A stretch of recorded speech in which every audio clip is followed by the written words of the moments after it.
Welcome sa isauling episode ng Panlasang Pinoy. Magluluto tayo ng molo soup or pansit molo. At ito yung mga ingredients na gagamitin natin. Ground pork, chicken, minced water chestnut, fish sauce or patis, salt, sliced shrimp, annatto seeds or atsuete, minced onions, wonton wrapper, minced green onions, minced garlic, ground black pepper, at egg. Gagamit din tayo ng water at ng cooking oil. Umpisahan natin ang paggawa ng molo soup.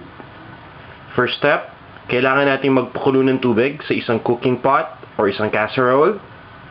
Then, once na kumukulo na yung tubig, ilalagay na natin yung chicken.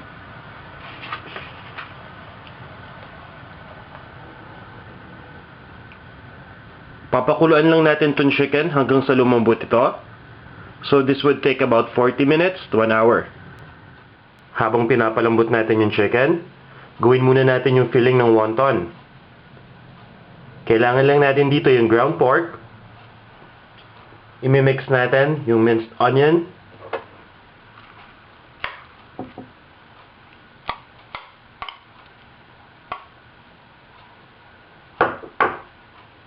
Then, yung minced na water chestnut.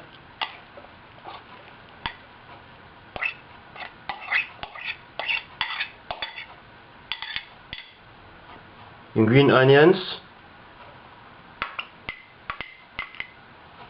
At yung egg.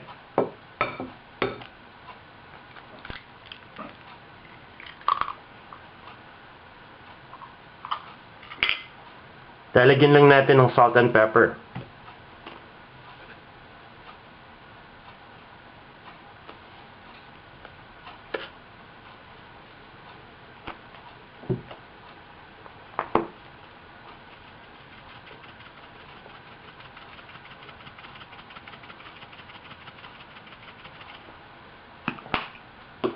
Then, hahaluin na natin ito mabuti.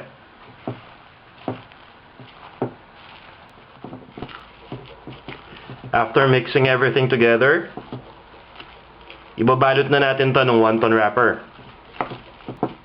Ibabalot na natin yung ating mixture dito sa wonton wrapper. Simple lang gawin ito. Kuha lang tayo ng kaunting mixture ng pork.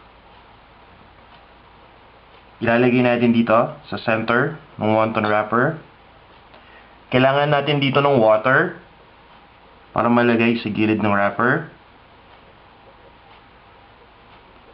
So lahat ng sides, lalagyan natin ng water. Then, i-fold lang natin from end to end.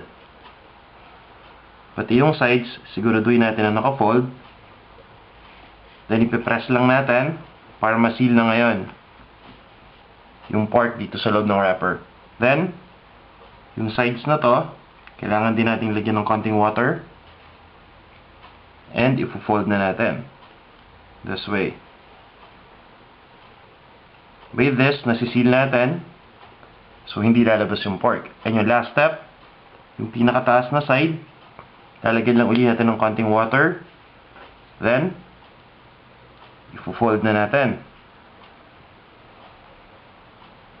So, yan. Gagawin lang natin itong step na to hanggang sa maubos na natin lahat ng pork mixture. Then, we'll move on to the next step. Once na tender na yung chicken, ihiwalay lang natin yon dun sa stock. Then, tatanggalin lang natin yung laman. So, isa-separate natin dun sa bones. Then, after that, isa-shred lang natin. And, ito na yung magiging itsura nun.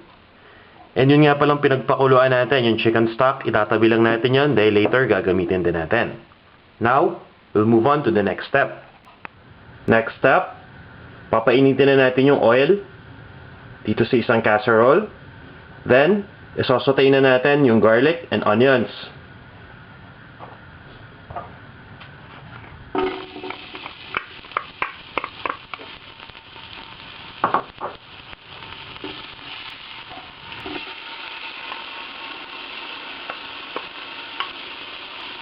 Hihintayin lang natin na lumambot yung onions.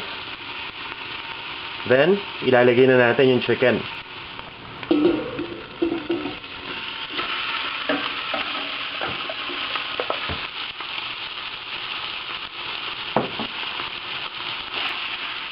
Kailangan lang natin i-saute itong chicken for a while.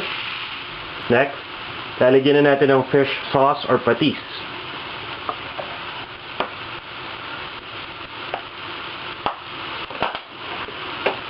And yung ground black pepper. Haluin lang natin ito sandali. Next, ilalagay na natin itong water. In-extract natin ito dun sa annatto seeds. So, ang ginawa ko dito, binabit ko yung annatto seeds sa water. Then, ito na yung magiging result nun. Tatanggalin lang natin yung seeds.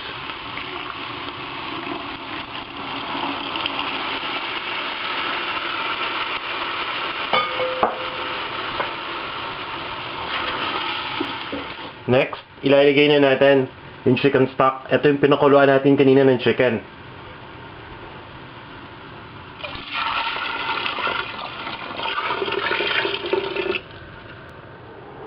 Magdadagdag din tayo ng extra water.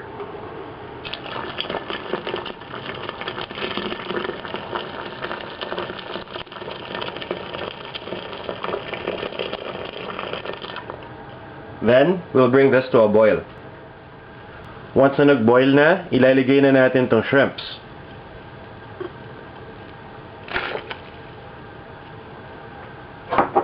Then, papabayaan lang natin itong maluto sandali. Next, ilalagay na natin yung wonton na binalot natin kanina.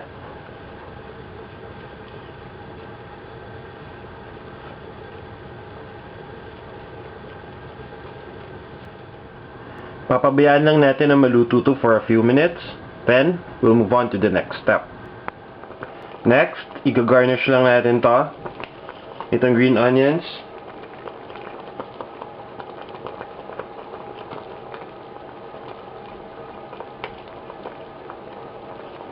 And ito ding toasted garlic.